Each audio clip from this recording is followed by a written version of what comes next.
So hey guys, welcome back to your own channel. आज की इस वीडियो में हम बात करेंगे कैसे आप नैरेटिव एसेस में 20 आउट ऑफ 20 स्कोर कर सकते हो। और इस वीडियो को शुरू करने से पहले अगर आपको नहीं पता तो मैं आपको बताना चाहूंगा कि इससे पहले मैंने 2 वीडियोस और अपलोड कर दिए हैं कि how to score 20 out of 20 in descriptive essays and how to score 20 out of 20 in argumentative essays. तो मैं आपको हाईली सजेस्ट करूंगा कि अगर आपका एरिया ऑफ इंटरेस्ट उन एसेस में भी है या आप जानना चाहते हो कि उन एसेस में भी कौन सी एडवांस स्ट्रैटेजीज होती हैं जिसे आप फॉलो करके 20 आउट ऑफ 20 स्कोर कर सकते हो, तो ऊपर आई बटन पे आपकी वो प्लेलिस्ट का लिंक आ रहा होगा, आप उसे भी देख सकते हो। मैं आपको सजेस्ट करूंगा कि उन वीडियोस को भी इससे पहले देख लें ताकि आपको एक और अच्छा आइडिया हो जाए कि इस वीडियो में हम किस किस टॉपिक्स के बारे में बात करने वाले हैं। तो अब हम आते हैं अपने मेन वीडियो टॉपिक पे, जो कि है नैरेटिव एसेस। अब नैरेटिव एसेस क्या होते हैं? नैरेटिव एसेस वो होते हैं जिसमें आपको कोई स्टोरी लिखने के लिए बोल देते हैं, आपको कुछ एक्सपीरियंस शेयर करने के लिए बोल देते हैं। इसमें बेसिकली आप एक ऑथर बन के एक स्टोरी लिख रहे होते हो और उसे उसकी सब डायरेक्शंस वगैरह आप सब खुद दे रहे होते हो। ये जनरली जो टॉपिक होता है, ऐसे टॉपिक होता है, एक टफ ऐसे टॉपिक होता है। जनरली स्टूडेंट्स ऐसे अटेम्प्ट नहीं करते हैं क्योंकि इसके लिए आपको ऑथर बनने के लिए एक बहुत ज़्यादा प्रैक्टिस चाहिए होती है। तो जिसने एक अच्छी प्रैक्टिस की होती है स्टोरी लिखने के लिए, वही इस ऐसे को अच्छी तरह से अटेम्प्ट कर सकता है। मैं ये नहीं कह रहा कि इस ऐसे को अटेम्प्ट करना ही बहुत टफ है, बट मैं ये बताने की कोशिश कर रहा हूँ कि अगर आपको इसकी अच्छी सी डिटेल्ड स्ट्रैटेजी नहीं पता, इसका फॉर्मेट नहीं पता, तो आप कहीं कहीं जगह पे मिस्टेक्स कर सकते हो जिससे आपके मार्क्स डिडक्ट हो सकते हैं। तो आज की इस वीडियो में हम वही सारे पॉइंट्स के बारे में डिस्कस करेंगे और जानेंगे कि कैसे हम अपने ऐसे को और इफेक्टिव बना सकते हैं कि अगर आपका नैरेटिव एसेस आपके फेवरेट एसेस में आता है। तो सबसे पहले हम शुरू करते हैं, चूज योर मोस्ट फेवरेट ऐसे टॉपिक। अगर आपने पिछली 2 वीडियोस देखी है मेरी, तो आपको ये पॉइंट तो अभी तक रट गया होगा कि चूज योर मोस्ट फेवरेट ऐसे टॉपिक। जिनको नहीं पता मैं उनको बता दूं कि चूज योर मोस्ट फेवरेट ऐसे टॉपिक का मतलब है अपनी एक्सपर्टीज ढूंढें, अपना ऐसे वो वाला टॉपिक ढूंढे जिसमें आपको सबसे ज्यादा इंटरेस्ट आता है। आपको पता है हमारे पास 4 टाइप्स ऑफ ऐसे होते हैं, डिस्क्रिप्टिव, आर्गुमेंटेटिव, नैरेटिव और पिक्चर कॉम्पोजिशन। अब आपको देखना है कि आपकी एक्सपर्टीज किसमें है, आपको कौन सा ऐसे लिखने में बहुत ज्यादा मजा आता है। आप सबसे पहले ये देखेंगे, आप इसको देखने के लिए अटेम्प्ट कीजिए, बेसिकली ऐसे एक प्रैक्टिस पेपर दीजिए जिसमें सारे ऐसे ये अटेम्प्ट कीजिए और फिर देखिए आपको किसमें सबसे ज्यादा मजा आया, कौन सा ऐसे लिखने में बहुत ज्यादा मजा आया, और वही ऐसे आपकी एरिया ऑफ एक्सपर्टीज बन जाएगा। मैं ये क्यों सजेस्ट कर रहा हूं कि चूज योर मोस्ट फेवरेट ऐसे टॉपिक, क्योंकि अगर आप एक ऐसे टॉपिक पे फिक्स्ड हो जाओगे तो आप उसको और प्रैक्टिस करते करते इतना अच्छा बना दोगे कि आप उस ऐसे राइटिंग में एक्सीलेंट हो जाओगे। आपके जैसा और कोई वैसा ऐसे नहीं लिख पाएगा अगर आप एक ही टॉपिक पे स्टिक रहोगे। तो आपको मैं सजेस्ट करूंगा कि आप प्लीज ये एक्टिविटी कीजिए, सारे ऐसे टॉपिक्स लिख के देखिए और फिर जानिए कि आपको कौन सा टॉपिक सबसे अच्छा लग रहा है। जब आप ये जान जाओगे तो आपको एक डायरेक्शन मिल जाएगी कि मैंने हाँ इसी टॉपिक पे और स्टडी करना है और इसी को प्रैक्टिस कर करके एक्सीलेंस पे लेके जाना है। तो ये होगी हमारी पहली बात, जो है choose your most favourite essay topic. अब बात करते हैं आपके नैरेटिव एसेस की टाइप्स क्या होती है। Basically 2 types of narrative essays होते हैं, आपने ये खुद ही एक्सपीरियंस किया होगा। एक जो फर्स्ट टाइप होती है एक्सपीरियंस बेस्ड, जिसमें आपको कोई मेमोरी के बारे में लिखना होता है। फॉर एग्जाम्पल आपको आ गया right your childhood memory regarding so and so, तो उसमें आपको बता दिया कि आपने अपनी चाइल्डहुड मेमोरी लिखनी है जब आपके साथ ये हुआ था। तो वो होते हैं experience based essays. Experience based essays generally non fictional होते हैं, मतलब ये रियल लाइफ एक्सपीरियंसेस आपको लिखने होते हैं। मोस्ट केसेस में आप इसमें फिक्शनल एसेस नहीं लिख सकते, आप कल्पनाएं नहीं बना सकते, आप एक इमेजिनरी स्टोरीज नहीं बना सकते, क्योंकि एक्सपीरियंस बेस्ड एसेस में इमेजिनरी स्टोरीज अगर आपने बता दी तो वो एक तो रेलेवेंट नहीं होगा, ऊपर से एग्जामिनर को लगेगा कि इसको अंडरस्टैंडिंग ही नहीं हुई एक्सपीरियंस बेस्ड एसेस में क्या होता है। तो मैं आपको सजेस्ट करूंगा कि एक्सपीरियंस बेस्ड एसेस में नॉन फिक्शन की तरफ जाना ज्यादा आप फेवर में रखें, कि अगर आपको कोई एक्सपीरियंस बेस्ड ऐसे आता है बोर्ड एग्जाम्स में तो आप एक नॉन फिक्शन स्टोरी लिखें, मतलब एक रियल लाइफ एक्सपीरियंस बेस्ड की स्टोरी लिखें जो आपको लगता है कि हाँ ये ओरिजिनल में हो सकती है या हुई है ऑलरेडी कभी। दूसरा ऐसे होता है स्टार्टिंग फ्रॉम। आपको पता होगा, आपने भी देखा होगा कि कई कई बार ऐसे आ जाते हैं, right a story which begins from the lines this. तो आपको कोई लाइन दे देते हैं जिससे आपको स्टार्ट करना होता है स्टोरी को। अब ये जो स्टोरीज है ये दोनों आप जा सकते हो, आप नॉन फिक्शन में भी जा सकते हो, आप फिक्शन में भी जा सकते हो, आप इमेजिनरी स्टोरीज भी बना सकते हो अगर आपका मन करता है और आपको लग रहा है कि अगर मैंने एक इमेजिनरी स्टोरी बनाई जो बहुत अच्छी बन जाएगी तो आप इसमें इमेजिनरी स्टोरीज की तरफ भी जा सकते हो। तो ये थी कुछ 2 टाइप्स जिसका आपको ध्यान रखना पड़ेगा अगर आप नैरेटिव एसेस के लिए प्रैक्टिस कर रहे हो। अगर आपका ये मोस्ट फेवरेट ऐसे टॉपिक के अंडर आता है नैरेटिव एसे, तो आपको ये दोनों टॉपिक्स की इंडिविजुअली बहुत अच्छी तरह से प्रैक्टिस होनी चाहिए। दोनों का फॉर्मेट बेसिकली सेम ही रहता है। अब हम बात करते हैं the most important segment of this video, format क्या होता है एक नैरेटिव एसे का। अगर आपने ये फॉर्मेट को समझ लिया तो आपने आधे से ज्यादा काम ही समझ लिया 20 आउट ऑफ 20 स्कोर करने का। अगर आपका फॉर्मेट करेक्ट है तो एग्जामिनर को एक तरफ से एक फर्स्ट जनरल आइडिया ही हो जाता है, वो जो कहते हैं ना फर्स्ट एक्सपीरियंस ही हो जाता है, फर्स्ट इंप्रेशन ही ऐसा पड़ जाता है कि आपको इंग्लिश ग्रामर की बहुत अच्छी तरह से नॉलेज है। तो अब हम जानते हैं कि फॉर्मेट हम कैसे अपना अच्छा बना सकते हैं। फॉर्मेट में आपको जैसे दिख रहा होगा ये 4 सेगमेंट्स होते हैं। आप में से कईयों को ये पता भी होगा कि इंट्रोडक्शन, सपोर्टिंग पैराग्राफ्स और कंक्लूजन होता है, पर इसमें एक और इंपॉर्टेंट सेगमेंट भी होता है जिसके बारे में हम आगे आते आते बात करते हैं। तो सबसे पहले आता है इंट्रोडक्शन। अब इंट्रोडक्शन में आपको क्या करना है, फॉर एग्जाम्पल आपको एक्सपीरियंस बेस ऐसे आ गया कि अपनी चाइल्डहुड मेमोरी भी कुछ लिखो, तो हमने इंट्रोडक्शन ऐसी बनानी है, हमने प्लॉट ऐसा सेटअप करना है कि सस्पेंस बन जाए एग्जामिनर के लिए। इंट्रोडक्शन आपने खुद भी देखा होगा, जब आप एक स्टोरी पढ़ रहे हो तो आपको स्टोरी कौन सी अच्छी लगती है, जिसकी इंट्रोडक्शन में सस्पेंस हो, जिसकी इंट्रोडक्शन में कुछ मजा आ रहा हो, कुछ अच्छा सा सेंटेंस लिखा हो जिससे आपको क्रेविंग हो जाए जिससे आपको एक क्रेविंग हो जाए कि मैंने हाँ आगे भी और ज्यादा रीड करना है। इसीलिए जो कई कई नॉवेल्स, जो मोस्ट पॉपुलर नॉवेल्स होती हैं, उसमें यही स्ट्रैटेजीज अपनाई जाती हैं कि वो अपने इंट्रोडक्शन को ही इतना अच्छा बना देते हैं कि यूजर, जो रीडर होता है, वो कन्विंस हो जाता है और पढ़ने के लिए। तो आपको भी अगर आप नैरेटिव एसेस बना रहे हो तो इंट्रोडक्शन पैराग्राफ जो आपका होगा उसको आपको एक अट्रैक्टिव बनाना पड़ेगा। आपको जो आपका एग्जामिनर है उसको कन्विंस करना पड़ेगा कि और ज्यादा रीड करें आपका अगले वाला कंटेंट। जितना ज्यादा आपका एग्जामिनर इंटरेस्ट लेगा आपके नैरेटिव एसेस में, उतने ही ज्यादा आपकी प्रोबेबिलिटी बन जाएगी अच्छे मार्क्स स्कोर करने की। अब इंट्रोडक्शन को आप कैसे कन्विंसिंग बना सकते हो? इंट्रोडक्शन को कन्विंसिंग बनाने के लिए आप सबसे पहले सस्पेंस लगा सकते हो, आप एक सस्पेंस मूवमेंट डाल सकते हो। तो जैसे अगर आपको एक चाइल्डहुड मेमोरी लिखने के लिए आई, तो आप लिख सकते हो कि बचपन में मेरे को लगता था कि ऐसा मेरे साथ कभी नहीं होगा, पर जब मेरे साथ ये एक्सपीरियंस हुआ तो मेरी पूरी लाइफ बदल गई। ऐसे करके आप इंट्रोडक्शन पैराग्राफ बना सकते हो। थोड़ा इंट्रोडक्शन में थोड़ा दम रखो, ताकि आपका, इसमें मेन पॉइंट यही है कि आपका एग्जामिनर इंट्रोडक्शन पढ़ते ही कन्विंस हो जाए कि मैंने और कंटेंट भी पढ़ना है इसका। जितना ज्यादा इंटरेस्ट लेगा आपका एग्जामिनर, उतने ज्यादा मार्क्स। अब सपोर्टिंग पैराग्राफ्स में आता है। सपोर्टिंग पैराग्राफ्स में क्या करोगे, आपने जो प्लॉट सेटअप किया है इंट्रोडक्शन में, या जो सस्पेंस बनाया है, उसे आप कंटिन्यू रखोगे इन द सेंस आप अपनी स्टोरी और इलेबोरेट करोगे, स्टोरी बताओगे अपनी।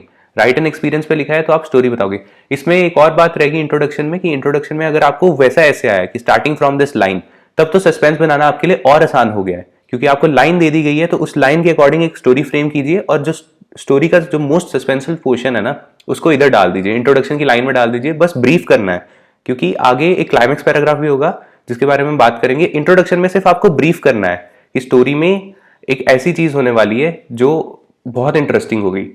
अब हम आ जाते हैं सपोर्टिंग पैराग्राफ में। सपोर्टिंग पैराग्राफ में वापस आते हैं, मैं यही कहूंगा कि सपोर्टिंग पैराग्राफ में आपको अपनी स्टोरी को आगे लेके जाना है, एक अच्छी सी डायरेक्शन देनी है, थोड़ा सा इंटरेस्ट बना के रखना है आपके एग्जामिनर का, ताकि वो अपने अल्टीमेट स्टेज पे पहुंच जाए, जो कि है क्लाइमैक्स।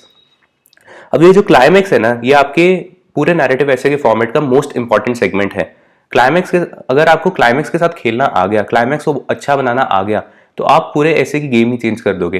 क्लाइमैक्स बेसिकली क्या होता है? क्लाइमैक्स होता है आपके most interesting part of your story, जिसमें आपका सस्पेंस रिवील हो रहा होता है, या कुछ बहुत ही इंटरेस्टिंग बात आ रही होती है, out of the box thinking के साथ कुछ बहुत ही अच्छा रिवील हो रहा होता है क्लाइमैक्स में। तो आपको ये ध्यान रखना है कि अगर आप स्टोरी बना रहे हो तो उसमें एक तो आपकी इंट्रोडक्शन बहुत अच्छी होनी चाहिए, सस्पेंस एक अच्छा क्रिएट होना चाहिए, एक अच्छा सा कन्विंसिंग पावर होना चाहिए आपके ऐसे में कि आप एग्जामिनर को कन्विंस कर रहे हो और रीड करने के लिए। और दूसरा स्टेप है, आपका क्लाइमैक्स अच्छा होना चाहिए, जो आपके स्टोरी का मोस्ट इंपॉर्टेंट पार्ट है, मोस्ट इंटरेस्टिंग पार्ट है, वो ऐसा हो कि एग्जामिनर पढ़ के खुश हो जाए, एग्जामिनर ऐसा कन्विंस हो जाए कि वो कहे कि ऐसी स्टोरी उसने लाइफ में कभी नहीं पढ़ी। तो आपको ऐसा क्लाइमैक्स बनाना है। अगर आप प्रैक्टिस करते रहोगे नैरेटिव एसेस की, तो आप फाइनली इस स्टेप पे भी पहुंच जाओगे जिसमें आपके क्लाइमैक्स बहुत अच्छे बनने लग जाएंगे। आपने क्लाइमैक्स बना दिया और अच्छी तरह से अपने क्लाइमैक्स को सेटअप करके एग्जामिनर को सब बता दिया स्टोरी के बारे में। इसके बाद हम आएंगे कंक्लूजन में। अब कंक्लूजन में आप क्या करोगे? बेसिकली आपका जो मूड होगा ना, उसे कंक्लूड करोगे। जैसे फॉर एग्जांपल पॉजिटिव मूड में आपकी स्टोरी चल रही थी, तो आप पॉजिटिवली उसे एंड कर दोगे। कंक्लूजन बेसिकली आपकी एंडिंग ऑफ स्टोरी होगा, जिसमें आप स्टोरी को कंप्लीट कर दोगे, एक इनकम्प्लीट नहीं छोड़ोगे स्टोरी को, पूरी तरह से डायरेक्शन देके एक एंड पे लेके जा रहे होगे कंक्लूजन पैराग्राफ में। अगर आपकी स्टोरी नेगेटिव मूड में जा रही है तो उसे नेगेटिवली एंड कर दोगे आप। इसमें कोई ऐसा नहीं होता है कि आपकी स्टोरी पॉजिटिव एंडिंग हुई है या नेगेटिव एंडिंग हुई है, ये जस्ट आपके थॉट्स को, आइडियाज को और आपके फॉर्मेट को देख रहे होते हैं एग्जामिनर्स। उनको पॉजिटिव और नेगेटिव माइंडसेट से कोई फर्क नहीं पड़ता स्टोरी के, उन्होंने बस देखना होता है कि आपकी इंग्लिश ग्रामर में कमांड कितनी अच्छी है।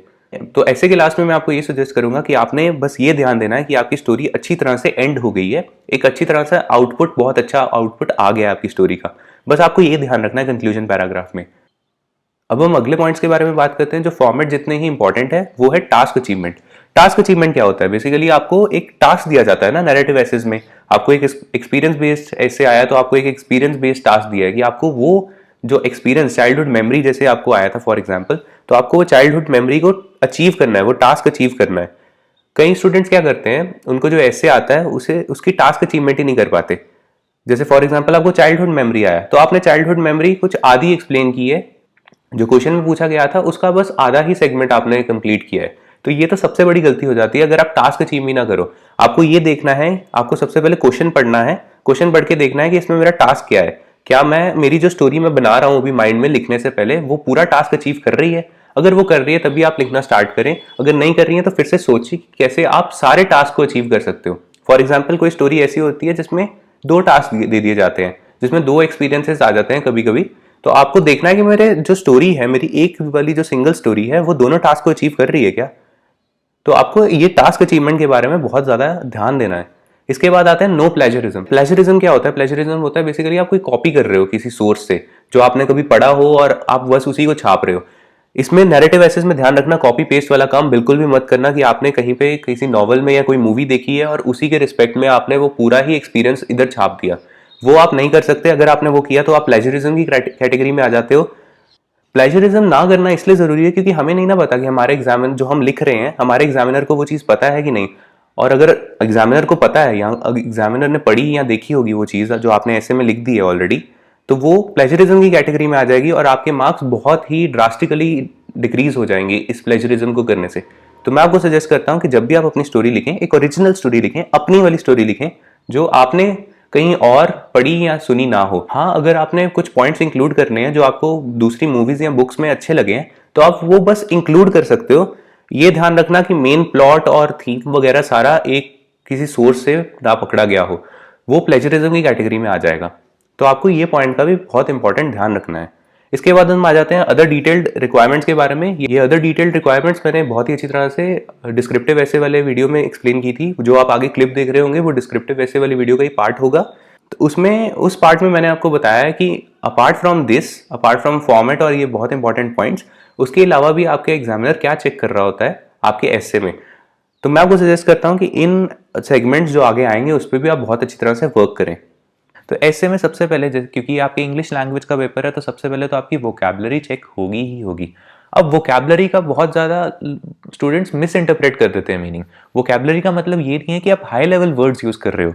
वोकैबुलरी का मतलब ये है कि आप एक ही वर्ड को डिफरेंट वर्ड्स में कैसे एक्सप्लेन कर रहे हो, एक ही मीनिंग को डिफरेंट वर्ड्स में कैसे एक्सप्लेन कर रहे हो। जैसे आप से, टेल, असर्ट, एक्सप्लेन, ऐसे डिफरेंट वर्ड्स कैसे यूज कर रहे हो।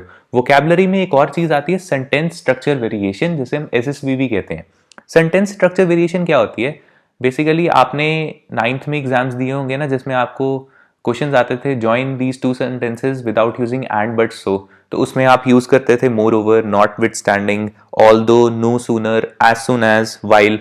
ये होती है सेंटेंस स्ट्रक्चर वेरिएशन कि आप एक सिंपल फ्लो में नहीं चल रहे, आप कंपाउंड या कॉम्प्लेक्स सेंटेंसेस यूज कर रहे हो अपने एसे में, जो बहुत ही प्रोफेशनल बना देता है आपके एसेस को। तो अगर आपके एग्जामिनर को ये दिखते हैं कि आपने सेंटेंस स्ट्रक्चर वेरिएशंस यूज किए हैं अच्छी तरह से, तो उसे एक हिसाब से पता लग जाता है कि जिसका भी पेपर चेक हो रहा है उसे इंग्लिश लैंग्वेज की बहुत अच्छी तरह से नॉलेज है और बहुत अच्छी तरह से ग्रास्प है। तो मैं आपको सजेस्ट करूंगा कि सेंटेंस स्ट्रक्चर वेरिएशन तो हमने यूज करने ही करने हैं। इसके साथ वोकैबुलरी के साथ साथ आपका फॉर्मेट चेक होता है। फॉर्मेट जैसे मैंने आपको बता ही दिया कि अगर आप वो वाला फॉर्मेट फॉलो करोगे तो उसमें आपके बिल्कुल भी मार्क्स डिडक्ट नहीं होंगे। अब वोकैबुलरी और फॉर्मेट के साथ साथ जो एक बहुत ही इंपॉर्टेंट वेटेज रखता है वो है लेजिबिलिटी आपके ऐसे की। अगर आपके एग्जामिनर को जो आपने लिखा है वो समझ नहीं आ रहा है तो आपने जितना मर्जी अच्छा ऐसे लिखा हो वो आपको नंबर नहीं देगा। ऑन द अदर हैंड आपके मार्क्स डिडक्ट हो जाएंगे क्योंकि आपका लेजिबल नहीं है और एग्जामिनर को ही नहीं समझ आ रहा कि आपने क्या लिखा है। कि आप लेजिबिलिटी पे भी बहुत ज़्यादा ध्यान दें। लेजिबिलिटी के साथ क्लैरिटी पे भी बहुत ज़्यादा ध्यान दें। हमें अपने ऐसे में, चाहे कोई भी ऐसे हो, घुमा फिरा के बातें नहीं करनी है। हमें क्लियर टू द पॉइंट रहना है और उसे बहुत अच्छी तरह से एक्सप्लेन करना है। घुमा फिरा के अगर हम वही सेंटेंसेस लिखते जाएंगे, वही मीनिंग लिखते जाएंगे, तो वो हमसे एक्सेप्टेबल नहीं है। ऐसे में हमें क्या करना है, हमें डिफरेंट पॉइंट्स लिखने हैं। एक ही पॉइंट को खींचते नहीं रहना हर एक बॉडी पैराग्राफ में। ऐसे लिखते वक्त अपनी थिंकिंग को बढ़ाओ और सोचो कि और क्या क्या पॉइंट्स इस ऐसे में इंक्लूड हो सकते हैं, कौन से पॉइंट्स इस ऐसे के साथ रेलेवेंस रखते हैं, और वो वाले पॉइंट्स को ऐड करते जाओ अपने ऐसे में। तो यार यही था इस वीडियो में। आई होप आपको ये वीडियो अच्छी लगी होगी। Please share this video to all your friends and near and dear ones, ताकि उन्हें भी ये टॉपिक के बारे में अच्छी तरह से नॉलेज हो जाए। अगर आपका कोई फ्रेंड है जिसे नैरेटिव एसेस लिखने में बहुत ज्यादा मजा आता है तो आप उसे भी ये शेयर कर सकते हैं ताकि उसके भी ऐसे में बहुत अच्छे मार्क्स आए at the end. Subscribe to our channel if you haven't yet. Please let us know in the comment section below अगर आपके कोई भी डाउट्स हैं इस ऐसे टॉपिक वीडियो के regarding. We will meet you soon on another video, so till then stay happy, stay fit, bye bye.